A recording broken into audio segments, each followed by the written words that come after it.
Welcome to Corporate Therapy, the podcast where we unpack the dumb shit businesses do and ask big juicy questions like why, what were you thinking? Today we're tackling a spicy one. Are toxic cultures recoverable, or should we just run for the exit? I'm Matt, a business designer, which is a fancy way of saying I'm a corporate plumber, knee deep in crap most days. And I'm Rob. I've had a painful curiosity about people and what make them tick for as long as I can remember. I've seen my fair share of dumpster fires in businesses, and today we're going to ask ourselves, can we put them out, or is it too late? So when it comes to culture, and toxic culture in particular, Rob, how the hell would you describe that to others? I mean, is it just bad vibes, or is it something deeper than that? I think it's something a little deeper than that, Matt, and I'm not sure this definition is entirely accurate, but for me, there's a difference between a toxic culture and a dysfunctional culture. A dysfunctional culture often happens when the basis, the foundation was pretty good, but for some reason we've got into a big transformation, or we've gone through a really busy period, and we're starting to accept a couple of the things that we shouldn't. Yep. Whereas a toxic culture is more around the fact that we're accepting these bad behaviors in an organization. That old saying, the standard you walk past is the standard you accept. Often in toxic cultures, it's not even just that we're walking past them. We're actually propping up these bad behaviors, these noxious traits in organizations, or at least that's my take on it. Yeah, for me, I think it's one where you've got teams that are at war. Right. It's the difference where it's a very competitive environment. It's one where the leaders are absolutely condoning the fact that that's the enemy that's over there. The behaviors you're seeing in the teams itself are woeful. It's like the ability trust is gone on holiday and not coming back. And folks are pretty much trying to find a way to get the hell off the ship as fast as possible. And that just breeds a high turnover, which adds to the chaos that everyone's sort of part of. So it's a bloody unpleasant environment, I think, to be from. I mean, dysfunctional for me can have moments of highlights that are going through, moments of brilliance that come in. But in toxic, it's a absolute grind with no light at the end of the tunnel, other than that when you're saying I'm retiring or I'm resigning, or, hey, happy days, they gave me a redundancy. I think one of the questions are around the signs of toxicity, though, Rob. Like, what are the clues that you'd see when you walk into a place and go, "Ooh, that feels shit"? Yeah, there's a couple of things that I would keep an eye out for if I'm trying to get my head around a toxic culture. It's not always obvious. I think that's worth bearing in mind. Sometimes there's subtlety there. What can seem like a really cohesive, really collaborative place on the outside, and then you get in and you're like, hold on a second, something's not entirely right here. Right? It's like when you see those war films and you see the two soldiers walking through the forest and they're like, it's quiet. Yeah, too quiet. But I think the things that you will notice is you've mentioned one already, is that teams are at each other's throats. There's competition rather than collaboration. And to me, that comes from just a shrinking of people's little circle of safety, the area that they feel safe in. When that becomes smaller, we start to compete with the people outside of the circle. So I think that's the first sign that I would look for is, are we all on the same page here, or are we at each other's throats? If we're at each other's throats, we're probably in a toxic culture. The other thing I would bear in mind as well, and we spoke about this when we were talking about authentic leadership last time, is people who compromise their values, people who have a different set of values in different scenarios. That often says to me, we have a toxic culture in place here. We'll see people that may have a particular set of values when they're leading their team or when they're with their peers, but they've got a completely different set of values when they're talking to the senior leadership team or the board or what have you. And anytime there's a change in that, where you see something that surprises you in another individual that's out of line with their usual approach, I would bear that in mind too. What about you? Do you see anything there? I think the clues I'd look for is signs of blame. Like when things go wrong, it's in there. When stuff ups happen, which happen in every business and in every industry, It's like, do they start looking for, okay, who's the fall guy or fall person in this one? Is that the first line of thought and action, right? And lies start to come through, or they're building the case and the evidence. It's amazing how much energy people put into case of finding somebody to blame and building a story behind that versus no, the flip side, what can we learn from this stuff up if that's just happened so that it doesn't happen again? So blame's one. I think we talked about the trust, or the absence of it, the complete wasteland that you're going to see. I think the other one, though, is micromanagement. The style of leadership I see most common in toxic cultures is one where, because there's so much fear that's being driven or dominated as the style of leadership, then they very much want to make sure that everything is happening in a particular way, of their terms and their way. And I can say this maybe as a recovering micromanager in this environment. So I know how tempting it can be to want to play in that environment, to adopt that style. But micromanagement is a way where staff literally then start shifting away from owning their work or owning their decisions to saying, well, bugger this, they made the call, it's on them. So straight away, you start to get an us and them relationship between the front line or the shop floor and the leadership team. And normally that gap starts to grow. And that's when toxicity starts to really creep in as well. But when it comes to sort of the fallout of having a toxic culture, or the damage that happens as leaders, like, why should we give a damn about having a toxic culture? I mean, surely it's just, if we're all competitive, as long as we get the results, who bloody cares? I said at the start of this that I've seen my fair share of dumpster fires, and I've seen my fair share of toxic cultures, and there are levels of toxicity, right? That's the first thing I think we've got to bear in mind. There were organizations that I was working for where I didn't feel like part of the in crowd. It was just a bit cliquey, and I felt a little bit excluded. Big deal. I could still go and do my work, and I could still have meaningful connections with a couple of people at that place, but I just didn't feel like I was one of the cool kids. So there was an element of toxicity there. But I've also seen it right up to the point where it had a significant impact on my mental health, on my well-being. I've been mercilessly bullied in a toxic culture. And if you want to talk about, if we just leave the mental health thing aside for a moment, and talk about productivity, do you think I was doing my best work at that time? No, I was concentrating on staying upright. Staff turnover. Of course, I was looking for an exit. The only reason I didn't exit quicker was because I felt like I was entitled to a redundancy. But the mental health thing is a big deal. It took me months after being bullied to work out that this is actually having an effect on my mental health. And that's exactly where it's coming from. It's coming from the fact that I've been put in a position where I'm basically being emotionally abused, and I don't feel like I can fight back against that because of the strictures of the working relationship. That takes months, years, sometimes decades to get straight. And I think in most cases, people are really lucky to bounce back from that. So best case scenario in a toxic culture, you're going to hit productivity, you're going to increase your staff turnover. Worst case scenario, you're going to burn people to the point where they will bear those scars for the rest of their lives. And that's, to me, that's an absolutely terrifying thing. It's one reason that to this day, I still have a visceral reaction to bullies in an organization. The hair goes up on the back of my neck and I want to fight. Yeah.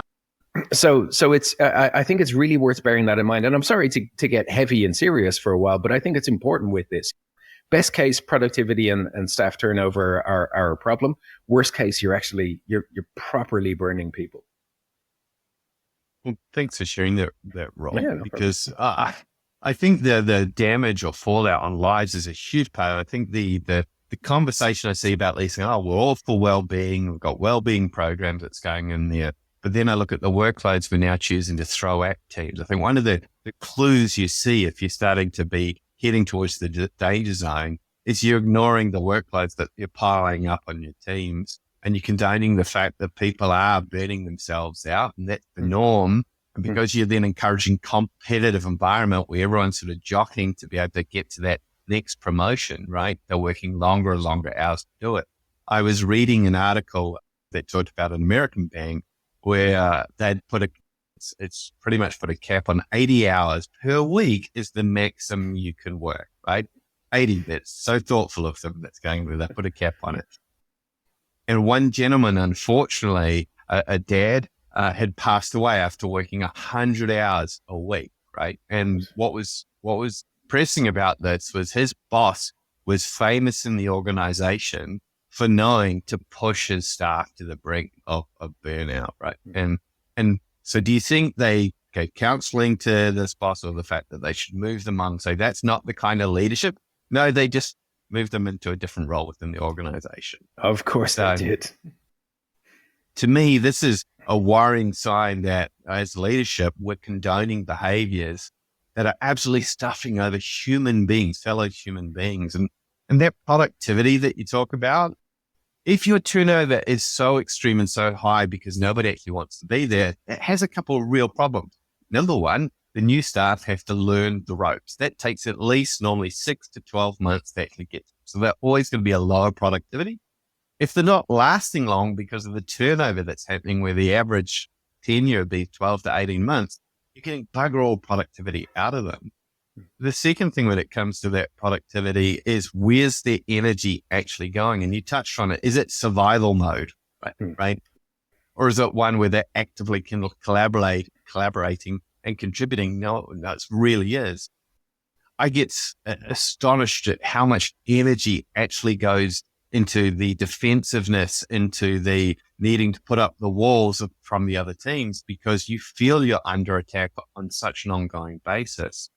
And then what this means is that the chances of actually breathing creativity or innovation in those teams, when share is dominant, you're not sure who's doing what, productivity is out the window, it's got no chance, it's got Buckley's chance of getting a look in. Yeah. So, yeah.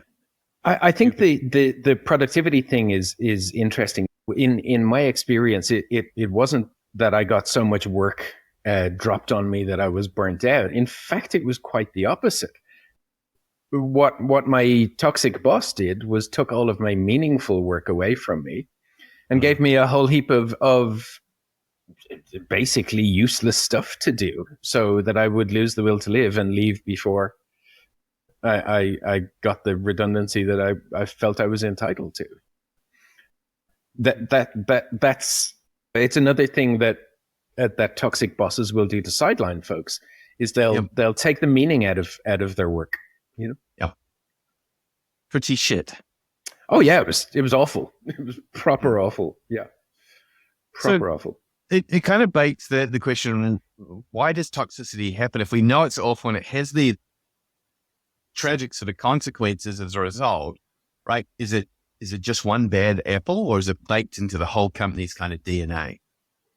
I think it's rarely just one person. I think leadership has a much bigger influence on culture than we often give it credit for. But I think one of the issues that you have is that this whole saying of one bad apple spoils the whole bunch. I don't think that's the case in business. I think you get one bad apple, one toxic leader into a room full of authentic leaders, and those authentic leaders will very quickly cut out the evil. Yeah. That whether they do that formally or informally, they'll get rid of that bad egg. Yeah. But all it takes is for that to spread to one other person, and now you've got a little team of toxicity. And I think that's the thing, that there are peer dynamics at play here that are much more powerful than we think. Now, I think in order to be influenced by those peer dynamics, you have to have a little bit of that toxic already in you. Yep. It doesn't just spring out of nowhere. But if somebody gives you permission to let it off the chain, you'll often grab it and run with it very quickly. And then it starts to spread through an organization very, very fast. Has that been your experience with it, Matt? I want to get to that shortly, but I just want to ask a follow-up that's kind of coming in, sure. because I'm loving this sort of the cabal of toxicity where you just need that one additional person. It's so, and that is inherent in them. But I'm curious, where do you think they learn or see those behaviors? Like, are you born with these behaviors? Is this one really where you I know I'm asking a leading question here. Is it really the mentors or the people that have learned from in their previous roles or previous jobs that are saying, this is the way you're meant to lead, or these are the behaviors that'll make you successful? I'm just curious on your take on that, Rob. I think there's an absolute element of that in there. I've had some wonderful bosses that had some very toxic traits. Yep. There was a guy that I used to work for at one point. He was 6'4", maybe, a big hulk of a guy. And when you would be called into his office, when you came in, as soon as he said, take a seat, as soon as your ass hit the seat, he would stand up. And it was the most intimidating thing I've ever seen in my life. You always felt like you were on the back foot. Aside from that, he was a wonderful guy. Yeah. Yep. Now, I am of the belief that somebody sometime told him, hey, you know what's a cool thing to do? When somebody sits down in your office, you stand up. I saw a call center rep that every time he was having a difficult call, he would just stand up in the seat. And I asked him why. And he said, well, if you ever get into a physical fight and the other guy's smaller than you, you think you can beat him. Doesn't matter. He might be a black belt in Jeet Kune Do for all you know. Yeah. But because he's smaller, you think you can beat him. Yeah. So when I look down on the customer that I'm talking to, because their voice is coming out on the phone, I feel like I'm more in control. Yeah. So those are two examples of the same thing in different places. And I think that's just a trait that somebody picked up at some point along their career and went, I can use that for good, or I can use it for evil as well. So I think there is an element of toxicity that's inherent in us. I think we want to be fast, and fast is often not best. Yeah, we pardon me. We often need to slow down a little bit and think about the impact that we're having on people rather than just getting the numbers done. So I think that's inherent in us. We want to be quick. We want to be fast. We want to do the stuff that it's easier for us to measure. We shy away from the stuff that's vague and unclear, which is everything that people is. So there are these inherent traits of toxicity in us. The problem is when we let them off the chain and when a couple of other people grab on them as well. You asked the question of what was my experience. And there's a one bad apple, is it whole DNA? I'm not sure on the answer. I want to explore this with you. I'm going to talk through to get my head straight on it, because I think if there's one bad apple, it really depends where that apple is. The higher it is in that organization, right, the more likely that it's not, he or she is not going to be challenged. Is not going to be, the staff are going to feel they don't have the same level of power. So their ability to kind of influence, this is the way it is, right, is a lot stronger from it.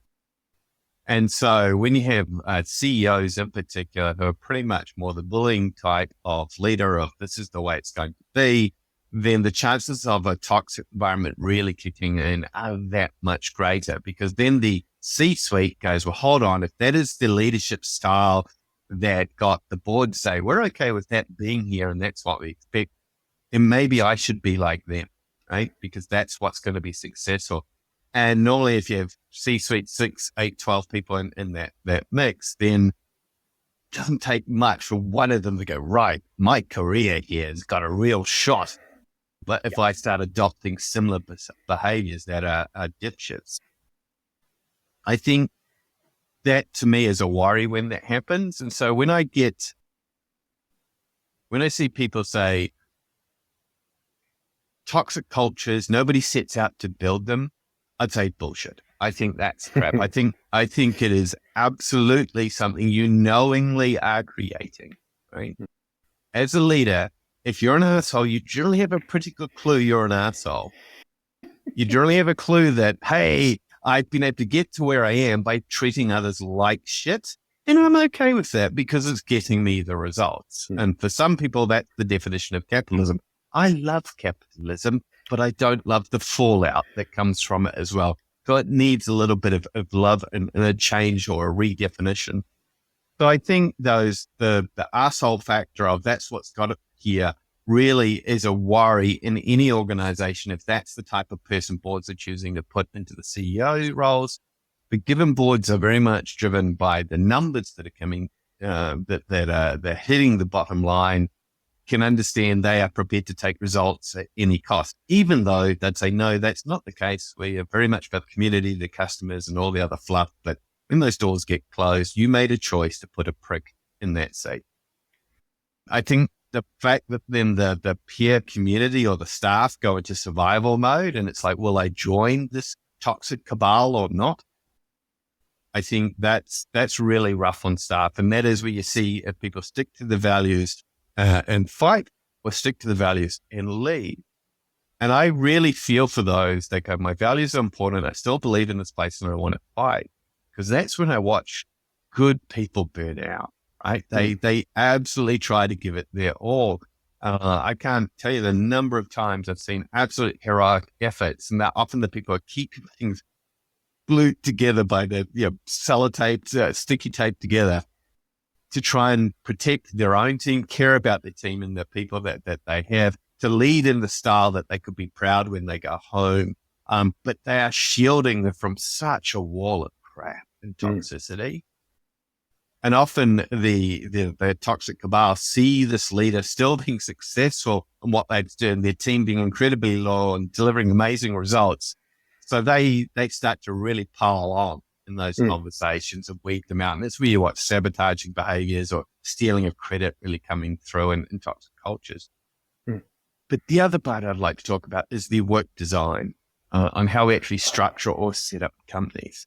Because when recessions start to kick in particular, or when people want to see a share price bump, let's lay off staff, right? Let's start to reduce and let's start divvying up the work and schedule. Or the most common one, well, let's just not rush to backfill those roles. Let's bank those savings, and we'll give it to staff for what's often deemed a short time.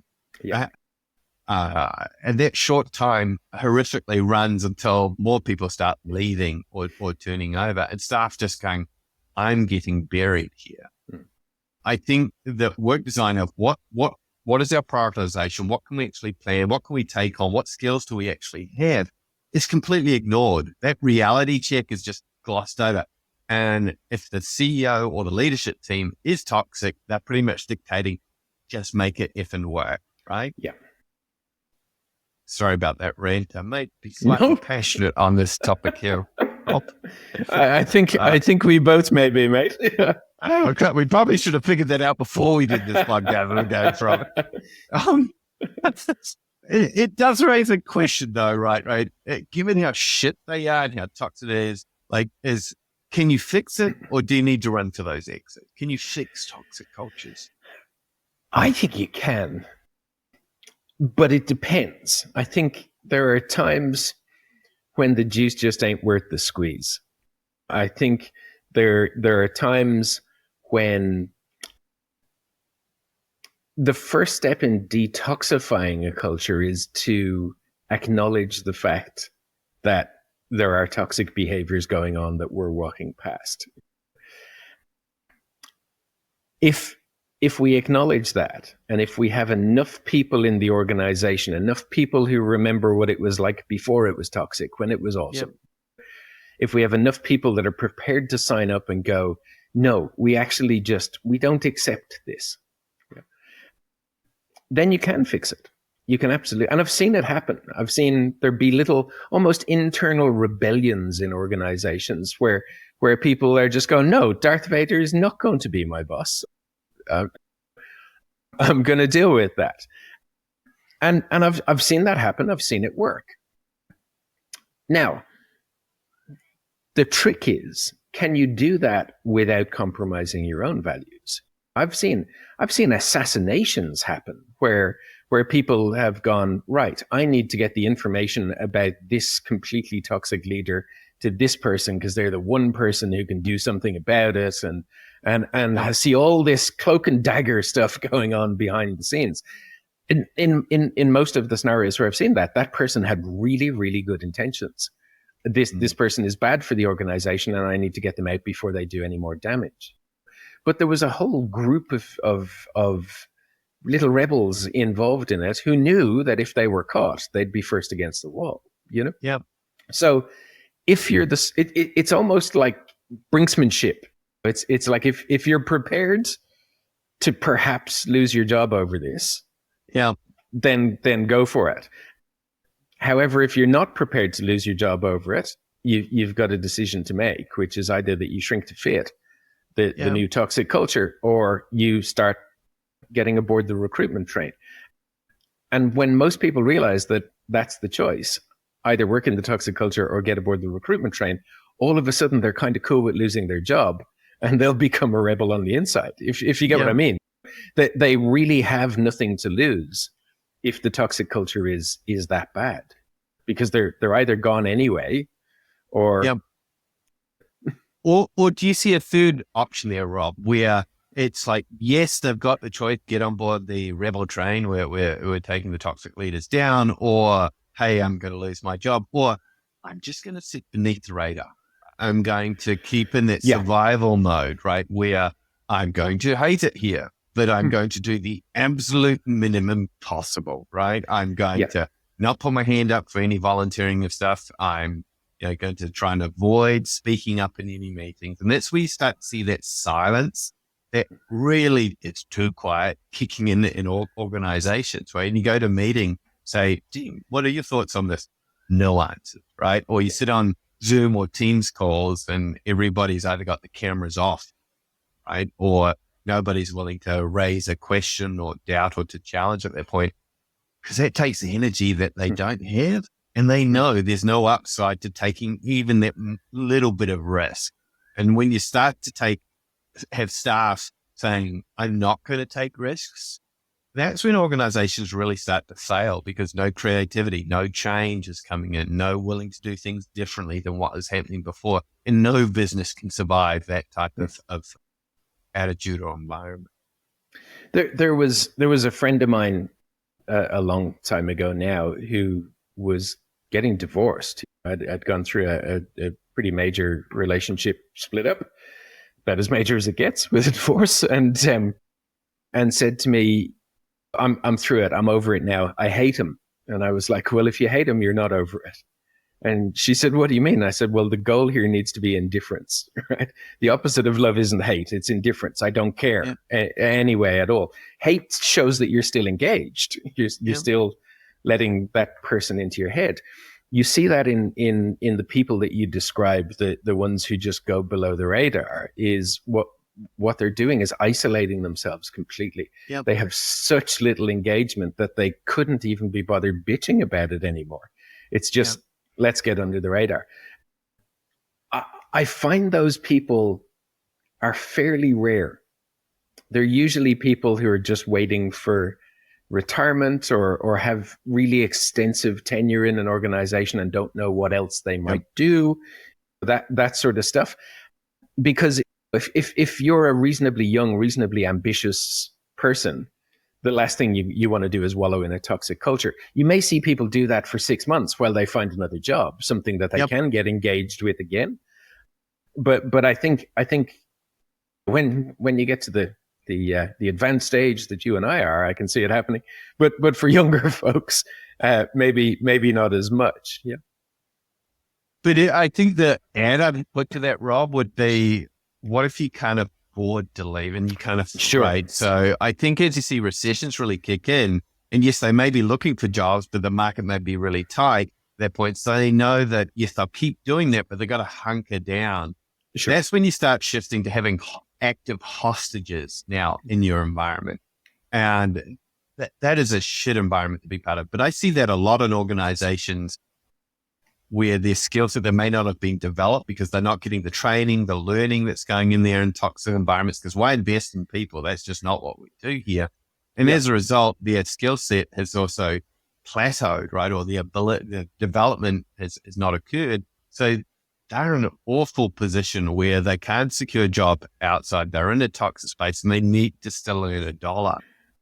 And that's where I find personal development, or the need to take ownership of that yourself, is so bloody important, because you're just not going to get that from your firm, right? You're not going to get that from a toxic organization. And that's where you've got to put in the homework and the hours. And frankly, if you're in a survival mode and people aren't really paying attention because you're beneath the radar, try and do as much of your work as you possibly can. You're learning at the work environment as you can, because no one's relying or depending on you for anything because you're a quiet person. My question though for you, Rob, would be, how long does it take to see those seeds or those sparks of change, of the turnaround of these toxic cultures? If you've got leadership team saying, not cool here, we're up for a change here, what sort of timeline, what's been your experience with the culture shift? So I think it assumes that we can fix it, right? We can fix the cultural shift. It's almost, to me, a toxic culture is almost like a cancer in a body or termites in a house or something like that. If it spreads too far, we're screwed. Yeah. Yep. If it hasn't spread too far, we can probably cut it out before it does any real serious damage. So to me, if we've caught it early enough, it actually doesn't take that long to change the culture, presuming the culture was there before. I think that's the difference. If there was a great culture there before that has sort of plateaued down into toxicity, if it's just fallen off into toxicity because of a couple of individuals, it's very quick for us to bump back to the level that it was at before. If we're trying to build an entirely new culture from scratch, the quickest I've seen that happen was 2 years. And people will tell you, I'll get this culture change program done in 2 months or 6 months. Or no, you won't. It'll take you a minimum of 2 years. And that's if you're a pretty progressive organization that's putting a whole heap of investment and leadership nous behind this. If you're not, it might never happen. It could take forever. So to me, culture change, a culture shift is one thing, right? Shifting back to the way the culture was before. That's pretty easy if we deal with the toxic culture in time. But a whole culture change, that's years in the making. Yes, because I'm always interested when I watch fantastic leaders join an organization and they know going in, this has to be a turnaround. Like, this is going to be one where we've really got to be able to fix the culture, and this is going to require real team effort. That's exhausting. So you got to be really psyched up for the environment is, and being able to find that cabal, in this case, a positive change cabal, willing to do different early is the only survival mechanism you're going to cope with, right? Is you need to be able to find allies in that space as quickly as possible who are hopeful for change, who want to see that as part of it. And to me, change is about habits starting to kick in, and that is one, rather than here's a long project plan that we need to do of change, it's going to happen. Bullshit. It is really about habits, the individual habits of the leaders, what they're condoning, what they're accepting, what they're role modeling in that environment.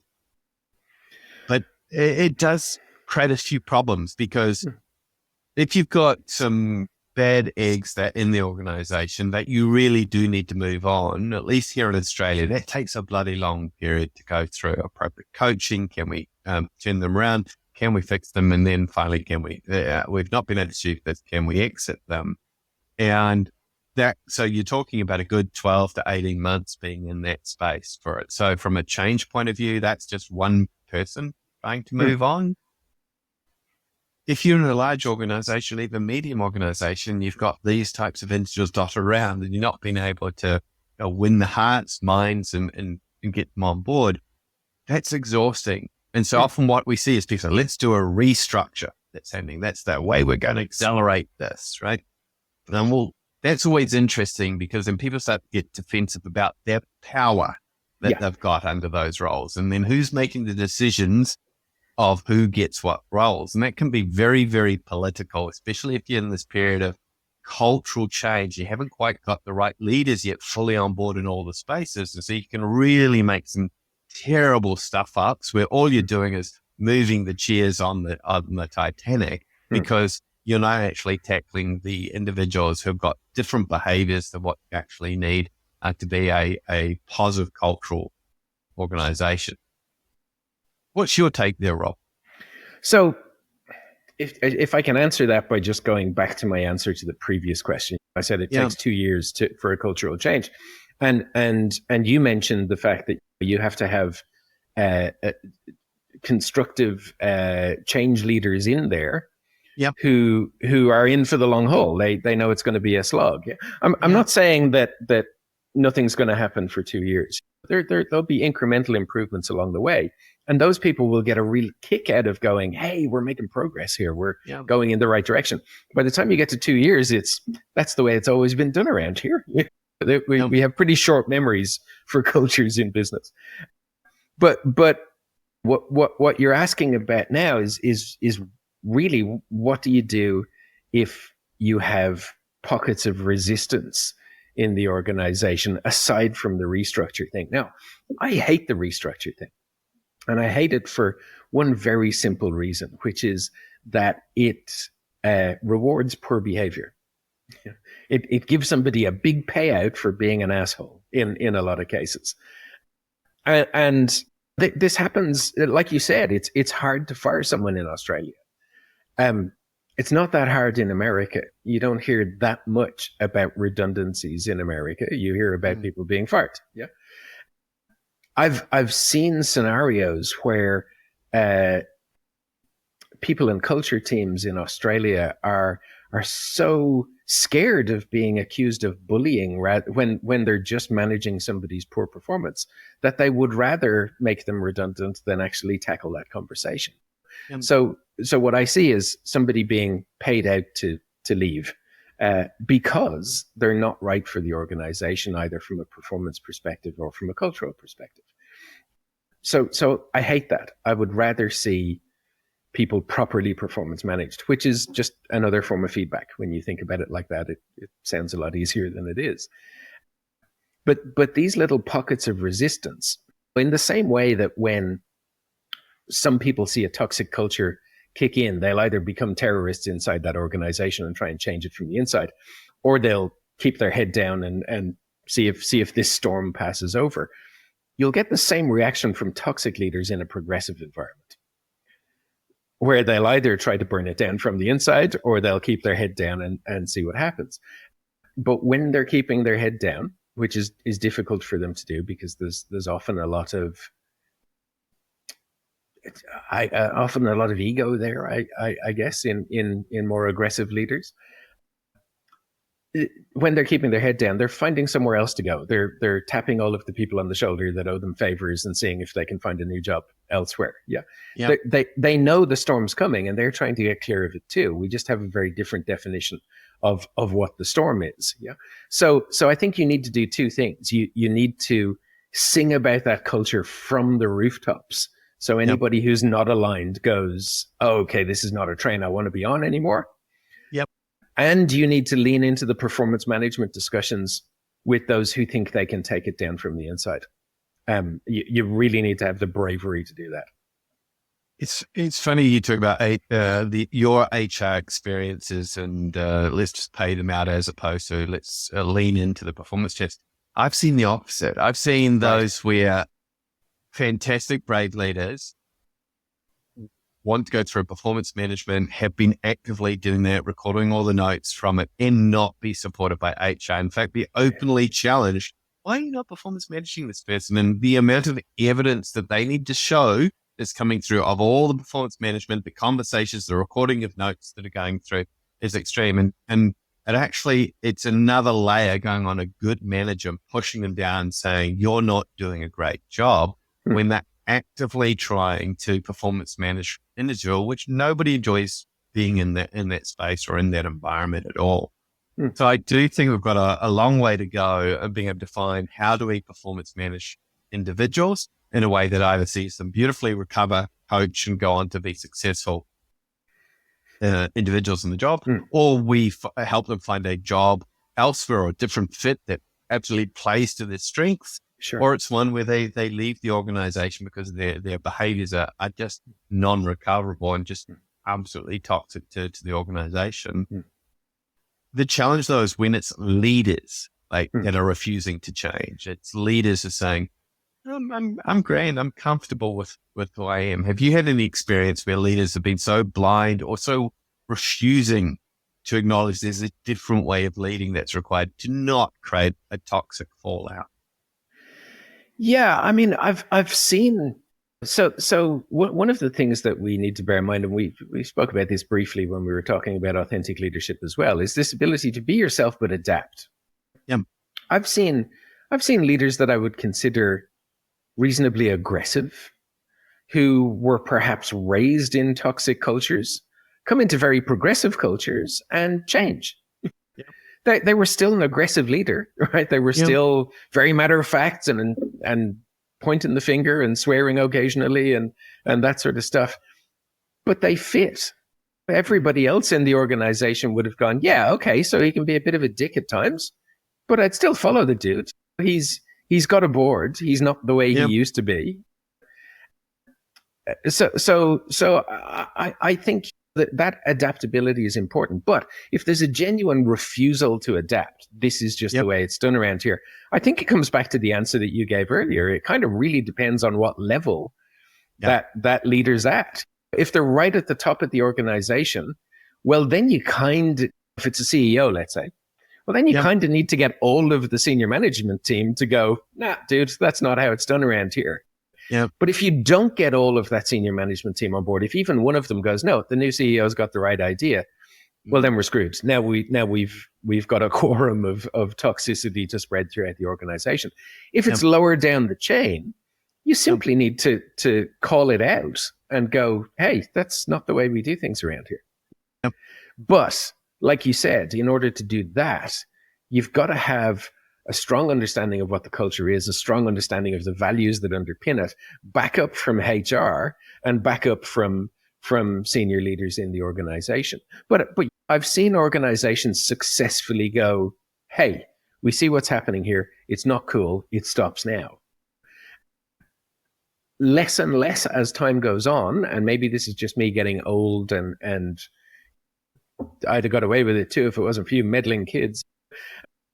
But there's less and less as time goes on. I think we're less and less likely to lean into that tough conversation, and I think a lot of that comes from the fact that it's as you said, it's difficult to fire somebody in Australia. It's difficult to performance manage them. So we shy away from it. We shy away from the workload of it, the burden of it. But we also shy away from the fear of being accused of bullying or harassment or something along those lines. So I'm not saying it's easy, but it's certainly doable. And I think we need to make it more doable. We need to start teaching people the skills that they need. Like if I asked you as a reasonably new leader, would you like to know how to give this person some feedback in such a way that they're likely to take it on board? If you don't answer yes, you've got no business being a leader. That's what performance management is, right? It's just feedback, right? It's feedback about a piece of performance that's below an acceptable level. So when I talk with leaders about this, I go, the reason you give people feedback, the reason you give people coaching, the reason you manage their poor performance is because you care enough about them to want to see them succeed. If you didn't care about them enough to want to see them succeed, you'd just wait until they shot themselves in the foot and maybe have a little giggle as it happened. But you do care enough about them. The outcome that you're looking for as you start to performance manage somebody is that they become a better, more productive, more cohesive member of a team, that they're better at hitting their objectives. If you've got any other motivation, stop. Because performance management isn't what you're trying to do. You're trying to fire someone or you're trying to get rid of them. That's beautiful, Rob, because I've just discovered, based on what you've told me there, that my wife clearly loves me. That's going through. She gives me feedback every day on how I could do everything. So she's just been clear to be kind. That's going through. That's exactly it. No doubt. So speaking of options and feedback they got of how to do things differently, can we leave the listeners with a few clues of what they can do as leaders to really make a dent in toxic cultures, to really help to get that detox kicking in? Yeah, I mean, one of them sort of ties on from what I was just saying, which is to invest in the development of your people, right? To train people in how to give feedback, in how to coach, in how to manage poor performance, in how to set objectives. Yep. And it doesn't matter whether you're brand new to leadership and you've never led somebody before in your life, or you've been doing this for as long as old fossils like you and I have. Yep. It's not just about how you give feedback, how you give coaching, how you manage poor performance, how you set objectives. It's about how you do it here in this environment. Yeah. Yep. So if they've never been in that environment before, you can't expect them to be mind readers. So spend a little bit of time investing in the development of individuals inside the culture that you're operating in. Yeah. And almost as a sort of an add-on to that, try to make empathy your superpower. Yeah. Yeah. Try to ask questions. Try to have a genuine understanding of what's going on with that individual. I mean, I used to struggle with this until somebody said, "You just need to know one phrase." And I'm like, "What's that?" And he said, "That's interesting. Tell me more about that." and every time now that I'm about to blurt out something else, I just go, "Oh no, that's really interesting what you just said. Tell me a little more about that." And what you'll find is people go, and this is a subconscious thing. Oh, they've a genuine interest in what I'm saying, so the floodgates open, and you learn an awful lot more, which helps you to lead that person better. So, I mean, invest in the development of your people, lead with empathy, and one of the best ways that you can do that is to learn to ask the right questions. What about you, Matt? What are some of the other ways that we can detox? One of the things I want to build on is what you spoke about earlier, where you talked about values and behaviors and figuring out what good looks like. I think this is important for a recalibration or realignment of, okay, I'm thinking good looks like that. Do we agree on what is? And values can seem a little bit ethereal for staff to try to understand and get the head around, or fake at best, because it's like they've seen them on walls or posters. Nobody's actually living them.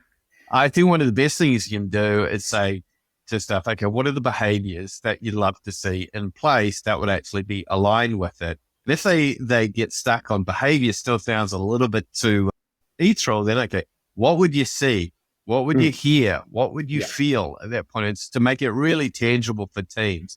And the good news is just draw a line down the butcher's paper, and on the left of these are the healthy, this is the good stuff, and this is the shit stuff that's going over here, right? And so that allows people to kind of talk about what's important here, though, is to probe why. Why is that important we demonstrate that behavior? Or why is it important we stop that behavior? What's the knock-on effect?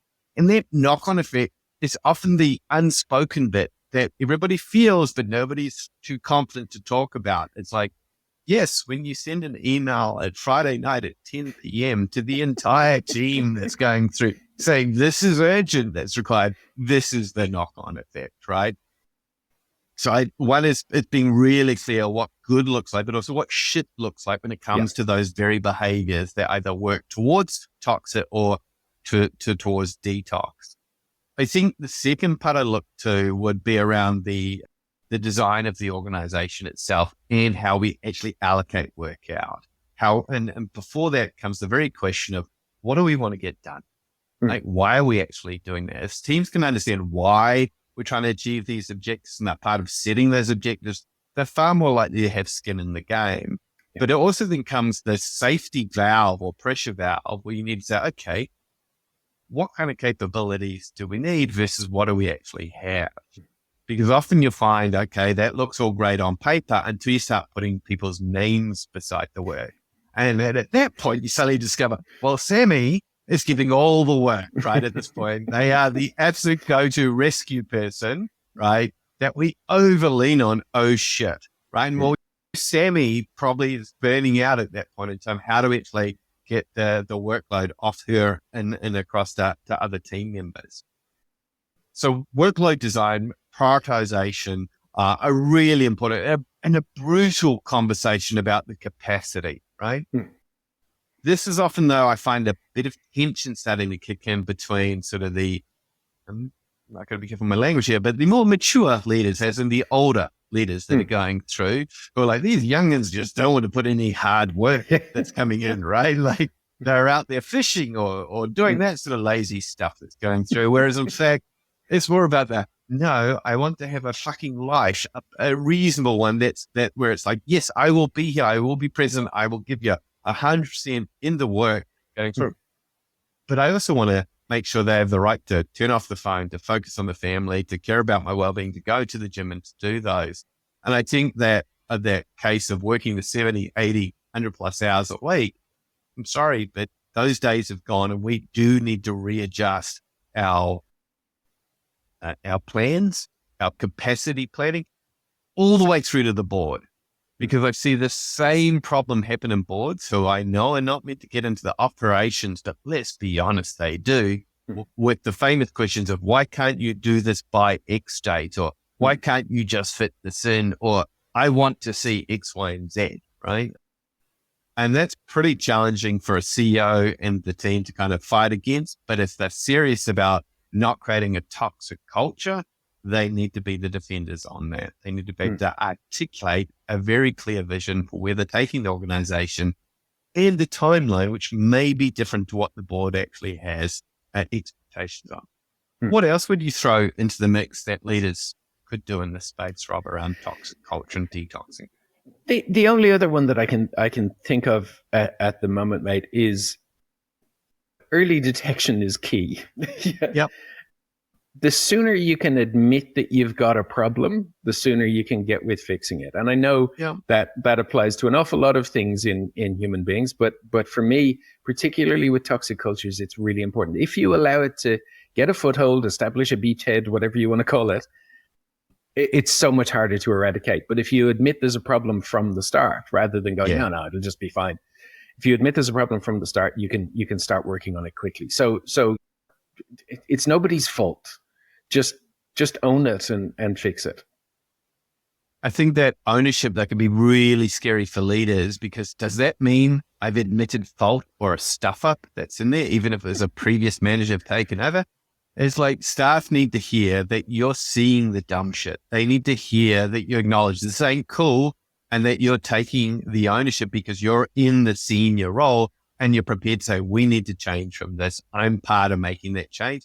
I need to reflect on what behaviors I need to be doing differently in order for that to work. And I need your help. Sure.